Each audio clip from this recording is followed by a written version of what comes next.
Hey, welcome to Let's Unravel, and I'm your friend Christina. So, hot take, were commercials better or at least more tolerable when they had jingles, slogans, or they just were kind of like a series, kind of like the Jake from State Farm series going on there, or even the Geico commercials with the little lizard? Let me know your thoughts in the comments down below, and I'll let you know my thoughts at the end of this episode. So, thanks for stopping by, whether you're a new listener or a friend of the show. I just wanted to say welcome. So, we have some new and exciting things coming your way very soon. I've been talking about having new guests, having new segments, and both things are true. And you are not going to want to miss a thing. So make sure that you are pressing that subscribe button. Make sure you're pressing that follow button so you can subscribe to us at Let's Unravel Pod on YouTube. And you can follow us along on Apple Podcasts and Spotify. And don't forget our hot takes. There's a poll on Spotify. So if you're a Spotify user, make sure you're pressing that show notes button, scrolling all the way down to the bottom, and you're casting your vote on were commercials more tolerable when they had a jingle, slogan, or they were a series. Let us know your thoughts. And now you're not going to want to miss any news or short clips of the show, so make sure you're following us at Let's Unravel Pod on Instagram and TikTok so you don't miss a thing. So without any further ado, let's move into our favorite topic here at Let's Unravel, win of the week. So the win this week is to all of the listeners here at Let's Unravel. I want to say a big thank you to any of you that are listening, whether you have been listening since day one or whether this is the first time that you're listening. I just want to say thank you. There's so many other podcasts out in just the world. And the fact that you chose to listen to Let's Unravel and to listen to me, Christina, talk, I greatly appreciate it, and it doesn't go unnoticed. So thank you so much. I appreciate all of your support, and I really hope you enjoy this show. I'm quite excited about the topic this week. So the win of the week this week, it's all about you, baby. I'm sorry, I couldn't help myself there. Anyways, so let's move into our topic of the week. What are we unraveling today? So let's unravel capturing the heart. Now, as I was writing this episode, it never once occurred to me that this title could sound like a title of a dating episode. So I am sorry, this is not about dating. This is actually about something entirely different. The reason why I titled this episode Capturing the Heart is because we're going to talk all about the power of storytelling and how storytelling can actually capture people's heart. So for as long as I can remember, I have loved storytelling. Storytelling has been my absolute favorite thing. I've expressed it multiple times here on the podcast, and usually the way I express it is through movies and TV shows, sometimes books, sometimes music. And this time, I just want to talk about the power of storytelling and actually the storytelling from people in general. Not through the means of Hollywood, not through the means of publishing companies, but actually the power of connection and that ability to capture or captivate someone just from sharing stories with them or sharing the story of your life with someone. It's something that I find to be irreplaceable. It's moments in my life where I've found them to be pillars, things that are unforgettable in nature. So in my early 20s, one of the things I used to do is I would go to my grandma's house and I would go and I'd help her clean. And it's funny because, at first glance, I'm thinking, I'm just going to clean. I'm just going to help my grandma out. I'm not really thinking anything of it. And what was happening over time is I was actually having these conversations with my grandma, which, you're like, well, you're at her house. Of course you're having conversations. And I'm like, I know. Anyways.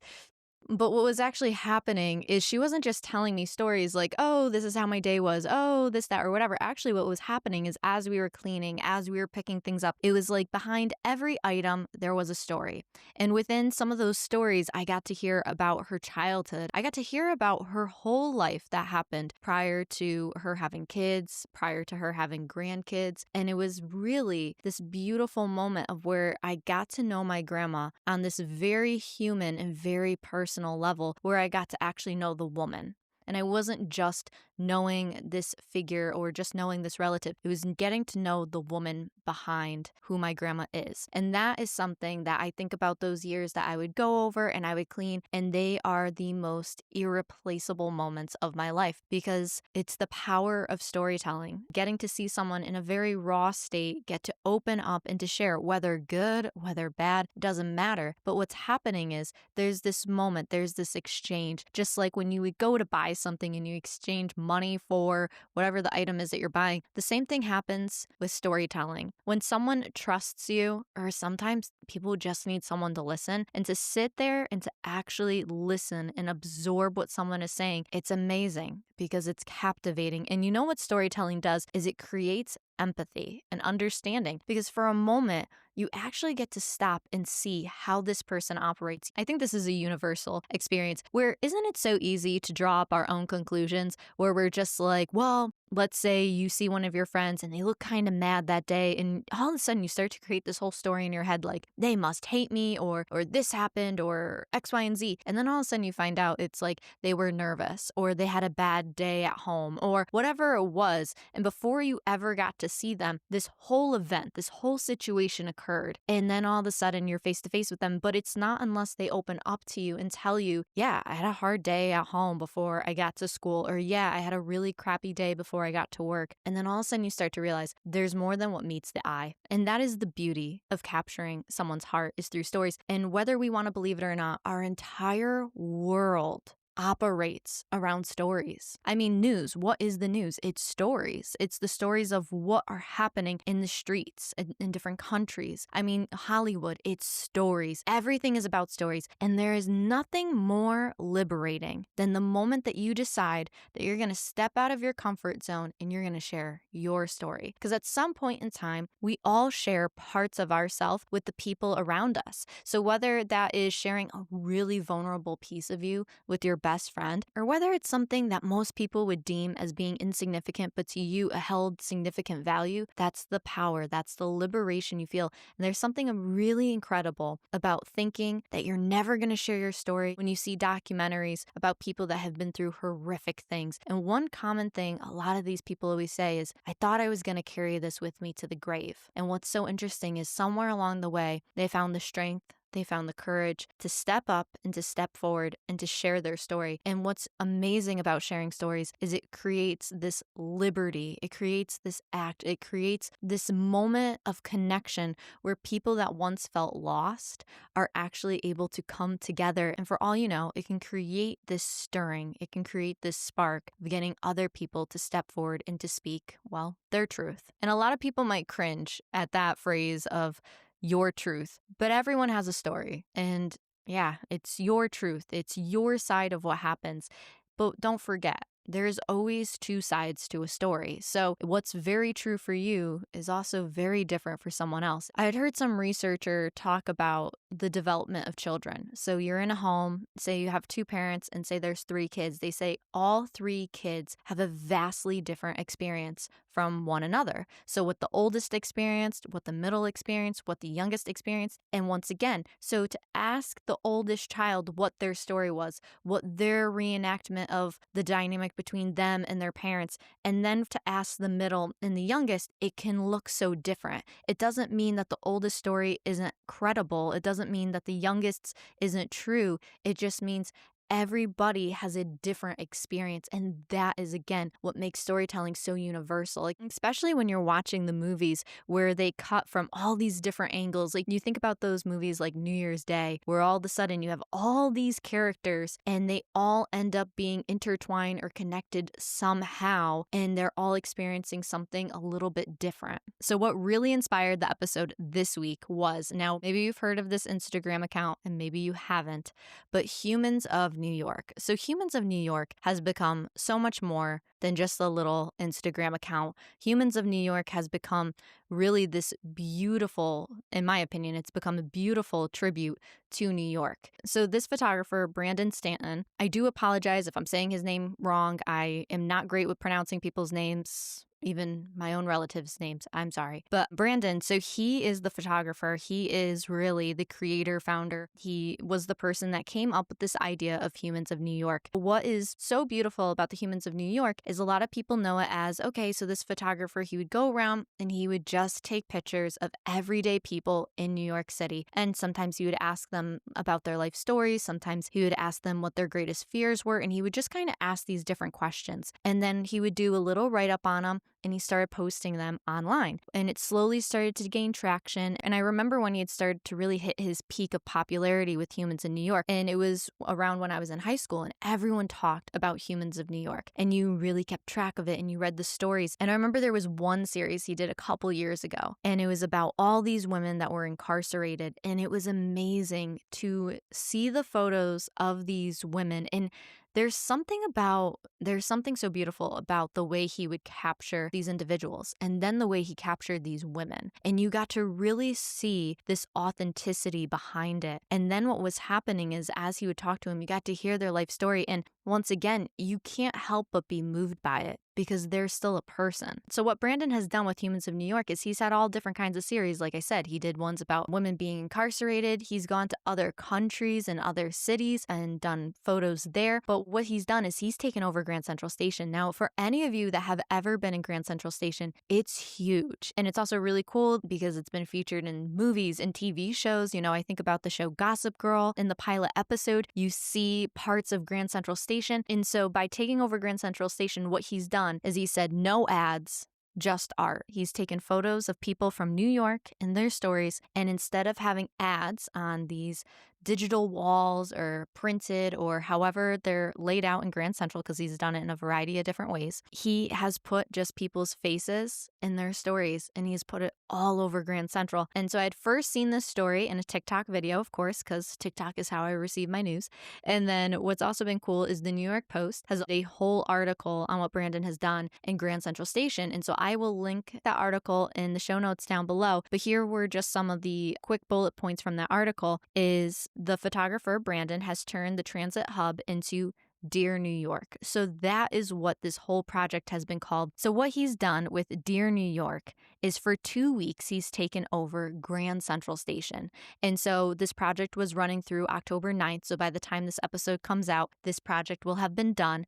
But for 2 weeks, he replaced all of the 112-year-old terminal's commercial signage with portraits of fellow New Yorkers and their personal stories, and projected 50-foot high images of his subjects onto the station marble's walls. Now, you have to see photos of this. It is incredible. Like I said, if you've ever been in Grand Central Station, there's ads absolutely everywhere. So the fact he's gone in and replaced it all with photos of people and their stories, this is incredible. The article even says it was quite ambitious. This is a quote from Brandon. He said, "This was an attempt to recreate the city and its peoples in a single building." And I love that because you get to see the heart behind Brandon and how he just really loves to observe and see really these humans of New York. And he's quoted again saying, "This is what I'm trying to celebrate." And so Brandon, he's only 41 and he's the man behind this phenomenon called Humans of New York. And you can follow his Instagram account. It's at Humans of New York. So a little background on Brandon. In 2010,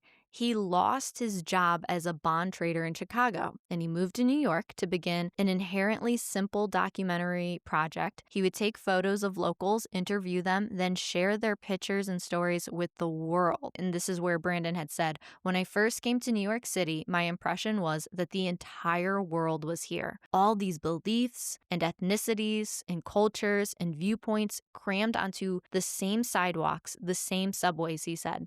And now, 15 years later, he's captured more than 10,000 people. Think about that, 10,000 people across 5 boroughs, everyone from go-go dancers to crossing guards and homeless fathers. All along the way, he's racked up more than 12 million Instagram followers and published 4 best-selling books. This is just absolutely incredible. Even now, the most recent project he's done, Dear New York, was released earlier this month and serves as a record of sorts for a massive exhibition which has included over 150 digital screens across the terminal and the subway station beneath. This alone is the largest use of physical space for a single installation in the history of the New York subway system. And that's what Brandon had said. This is something where we need to acknowledge this. This is something where in the world, there's so many horrific things that happen. We have no problem highlighting all the bad things that are going on. But in this moment, this is something so incredibly beautiful that Brandon has done is he is focusing on people. Because at the end of the day, if we're honest with ourselves, it's people that matter. So whether you have a horrible relationship with your family, but maybe you have a chosen family, maybe you have friends that are like family, maybe you have a good family. The point is there's people around you that you greatly care about. And to stumble upon someone like Brandon who's going around New York and he's taking such care and consideration of people that he wants to capture their photo and capture their story, this is beautiful. It's timeless. This will be something that will be passed down for generations to come. And that's the beauty of what this is. That's the beauty of art. And that is something that you can't replace. So even in this massive accomplishment that Brandon has done, he has solidified this moment in time. And even the fact he has gotten to really make history. This is great. This is modern day art. And so with this idea of storytelling and the impact of it is if we are honest with ourselves, some of the biggest brands in the world value telling stories. You know, one brand in particular that does it really well is Nike. And so the story component that Nike does through their ads is they focus on these athletes, and it's these athletes that have gone the distance. They're telling this hero's journey, and it's creating this inspiration. It's sparking these ideas and possibility in a younger generation. That is what these commercials are doing. And then there's some part within all of us that we do love to see a hero's journey. Just as a whole, we just love to see people's origin stories. I mean, you think about the movies like Marvel and how you'll see the origin stories of all the like Captain America, the Iron Man. And then when you get to superheroes like Batman and you see his origins. But then what is so unique is you get to like the Joker and then you see his origins. And once again, there's something unique about storytelling and seeing the perspective of how does someone get to be where they are, good, bad, ugly, whatever the case is, somewhere in our DNA, we want to know the story. We want to understand what is going on. And a lot of times stories provide us with this greater understanding because once again, it creates empathy within us. And so with Nike, with their slogans of just do it, and with these commercials of showing these athletes that have accomplished these incredible things, you know, I think about like Olympians, and a lot of times Nike will do a whole special ad with just the Olympians and how Nike will do special ads with some of the more popular women athletes to see this expression, to see this commonality of they're all athletes. They all have done something hard to be where they are. And this is where Nike comes in and they do that whole storytelling. They're showing us, and it's not just telling us. And that is something that Nike has done and has valued, and they have known this is what works. Just like they know their slogan, just do it, it works. Because sometimes you don't need a lot of words to capture someone's heart. You just need something authentic. You know, you think of just do it. It's not complicated. Just do it. And then you look at companies like GoPro. Now, once again, GoPro is one of those companies where I felt like I used to hear a lot about it when it first came out. But GoPro has become very relevant because it focuses on user-generated content. And what they do is they focus on how the users are actually using their product. So instead of making commercials where it's like, this is what we think people are going to want to see, they actually use the content other people have generated. And that is something that you don't really see other brands doing too well. And so what they're doing is they're telling stories through the means in which these different maybe content creators or these different users are using. And what's really cool with GoPro is it doesn't have to be a content creator that's using GoPro. It's focused on everyday people. And even one of my favorite things when I was doing some research for this episode and looking at the GoPro YouTube channel, they have some really cool videos up. They have them from content creators. One girl had a big cooking series on TikTok. She did a whole like content creation video on how she films her videos and using a GoPro. Then you got to see the perspective of a Michelin star chef. Now it was 24 minutes long, but it was really cool because if you've ever wondered, okay, what does it take to work in a Michelin star restaurant? He actually had a GoPro strapped to him and you saw him go through his day, how he would cook things, how he would hand them to the other staff members. And then there's just so many other videos there too. But once again, these are brands that have focused on the value of storytelling. They have focused on everyday people because it's the everyday person that can really make the greatest impact. Now that we've talked about Humans of New York and how Humans of New York was just a whole project of focusing on everyday people in their stories, and we've talked about brands and how they they value stories. And now when we get into movies and documentaries, if we look at certain musicians, I think about Taylor Swift and how she just released a whole new docuseries that's coming out in December, and it's going to be all about the Eras Tour and the end of an era and about what her life was behind the scenes. That's a documentary. She's sharing her story and it's pulling people in. It's giving people a greater understanding of what her life was during that time. Then we look at celebrities like Justin Bieber. So many people knew who Justin Bieber was from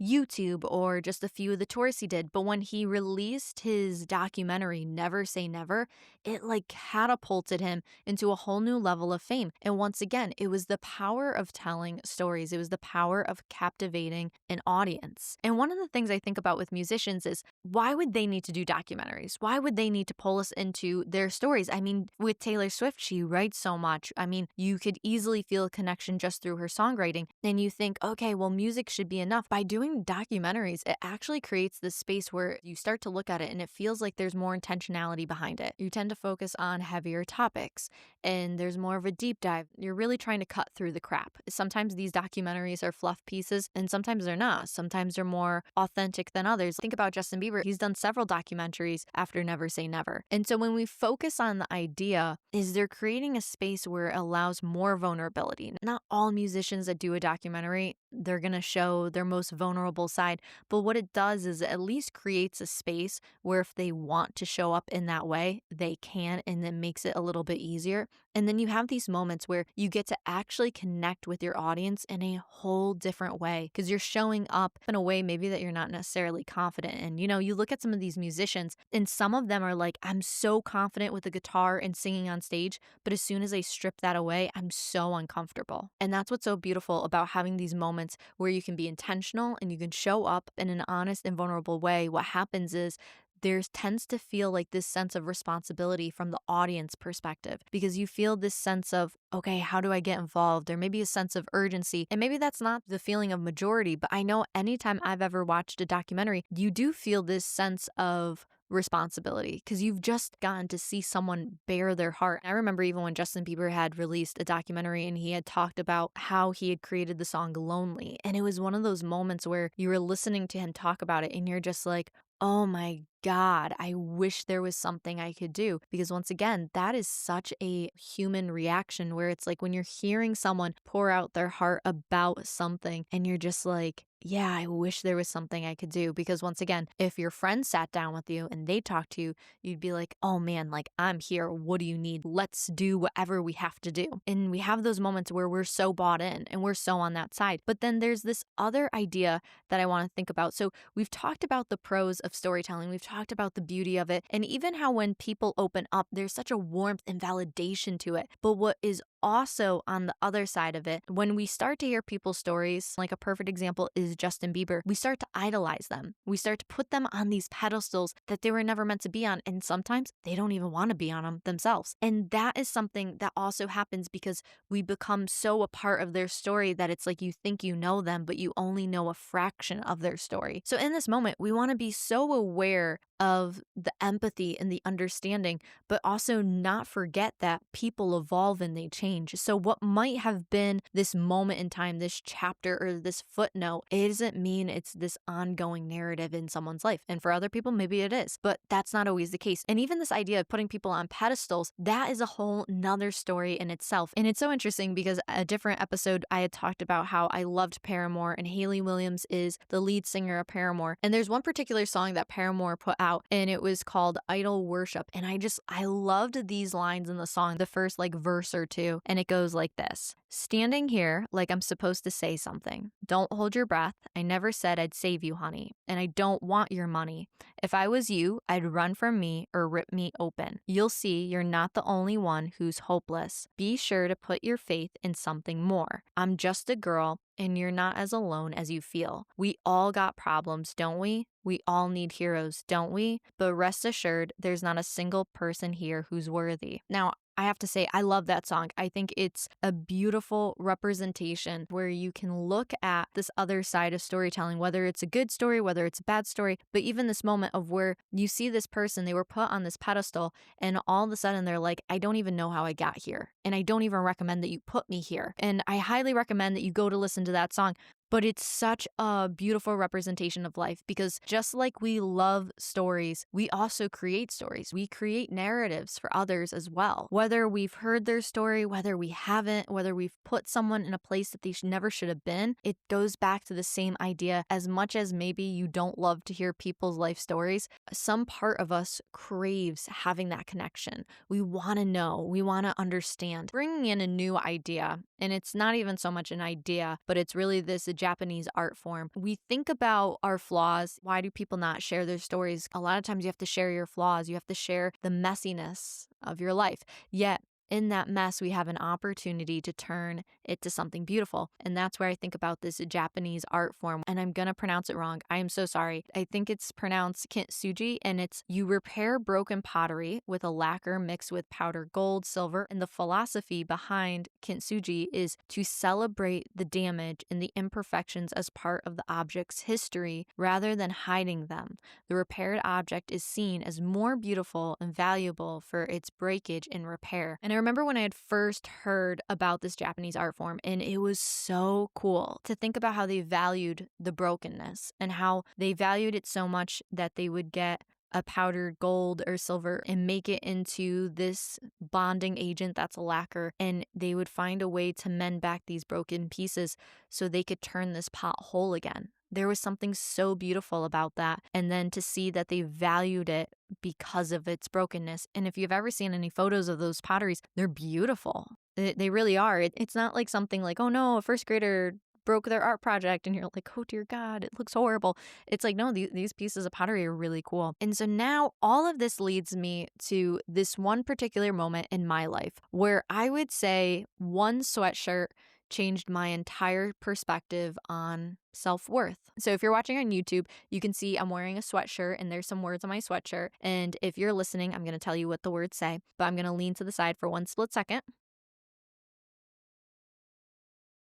And so my sweatshirt says, so worth loving. So the story behind the sweatshirt, I was about 19 years old and my family had taken a trip to Atlanta. And so we were going for a woodworking convention because my dad owned his own business and he did woodworking. So we had gone to Atlanta, and one of the nights we were there, we had gone to this kind of like a mall, but it was a renovated old factory turned into kind of like a mall. So they had a bunch of really cool one-off shops. And I remember walking into the store, and a lot of the pieces in there, they were from local businesses. It was really cool to see these local pieces. And I remember stopping at this one section, and it was the so worth loving section. There wasn't a lot of pieces. There was a sweatshirt and there was like a t-shirt. And I remember picking up this blue sweatshirt, and I remember seeing the words, so worth loving. And I was immediately hooked. And when something like that happens, the only way I can express it is it felt like there was something that was unlocking in me. So it didn't really make any sense. After I bought the sweatshirt, I had started to look into what this company was. Because how do you have a name of a company called So Worth Loving? Because there's weight behind that. There's intentionality behind that. What does that mean? And so I remember looking it up. I remember seeing the founder.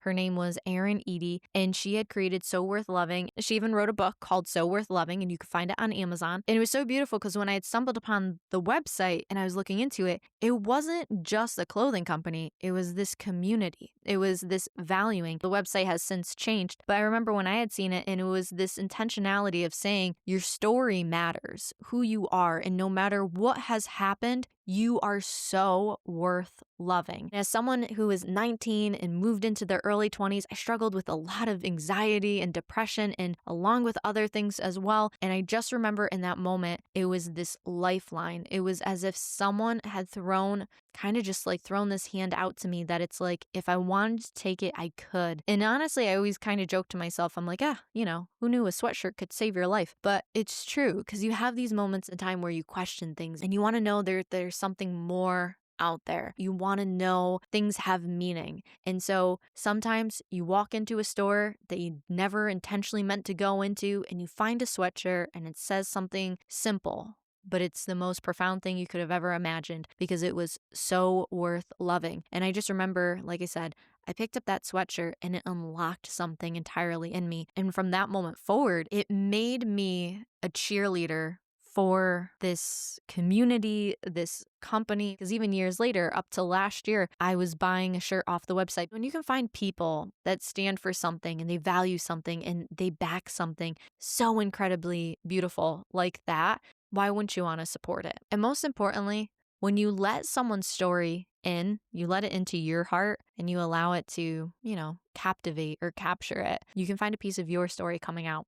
And that's ultimately what happened to me is I took this sweatshirt that she made and even the origins of how she started the company. The way that Erin Eady started So Worth Loving is she couldn't afford to sell shirts. So she would just tell people to send her old t-shirts and she would spray So Worth Loving onto the t-shirts. And then eventually she was able to make her own sweatshirts and then start selling them. But I'm sure she wasn't ever expecting that a 19-year-old girl was going to go into a random shop in Atlanta and buy a sweatshirt that said So Worth Loving. And ultimately, that sweatshirt changed my perspective on everything. It made me realize how important sharing your story is because she has a story. And that is why she started So Worth Loving, because she had her own hangups and insecurities and hurts, just like we all do. Whether big or small or whatever they are, they're yours. This is the beauty of if you can share your story or if you can let someone else's stories in, it'll be amazing how somehow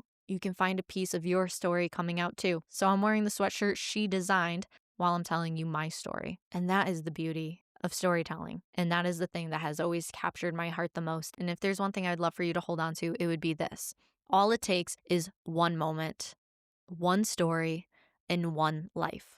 And that could be you. That's all it takes. And in my life, I've noticed all it took was one moment, one story, and one person. And it changes everything. It changes history. And some of the greatest people in history, all it took was one moment, one story, and one person. And so don't ever undervalue the impact that you can make because all it takes is one. So I'd love to move into my favorite part of this whole episode. Now trying to summarize this whole episode up into a singular phrase, episode in a phrase. So our episode in a phrase this week is stories spark a movement. All right. So without any further ado, let's move into sticky thoughts, thoughts that stick. 1. Stories capture emotional connections and create a long-term effect. 2. Even in a mess, beauty can be on the other side. 3. Stories spark a movement. And last but certainly not least, 4. One moment, one story, one life. So thanks for hanging out with me today and thanks for talking with me all about storytelling and capturing the heart. This is one of my